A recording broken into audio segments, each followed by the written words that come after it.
যারা রোজা রাখে না তারা বলে যে রোজা না রাখে একরকম পাপ করছি, আর ইফতার না করিয়া কবিরা গুনাহ করবো নাকি? ইফতার তো করাই লাগবে।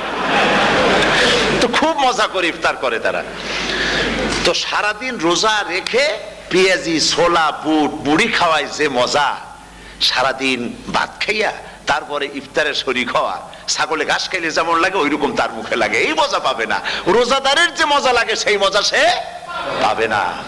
সারা মাস রোজা থাকার পর, আল্লাহর হুকুম মেনে সারা রাত রোজা রাখার পর, তারপরে ঈদের দিনে জামা কাপড় পরিষ্কার করে, শেরওয়ানি গায়ে লাগাইয়া, পাঞ্জাবি পরে, আতর মেখে, এরপরে ঈদের জামাতে যখন দাঁড়ায় যায়, সে যে মজা পায়, সারা মাস রোজা রেখে ঈদের জামাতে গিয়ে সে যে মজা পায়, যে রোজা রাখলো না, ঈদের দিনে খুব জামা, পাজামা, সেন্ট এগুলো মেখে টেকে প্রথম কাতারে গিয়ে দাঁড়ায় গেছে, ও সেই মজা পাবে না। ওর মনের মধ্যে একটা চোর চোর ভাব থেকেই যায়।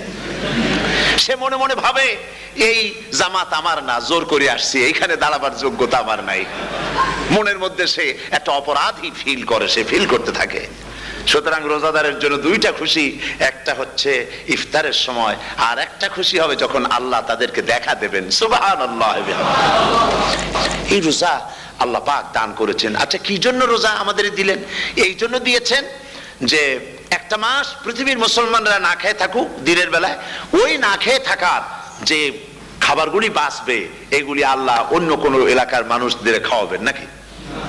এই জন্য করেছেন রোজা, এই জন্য করেন নাই।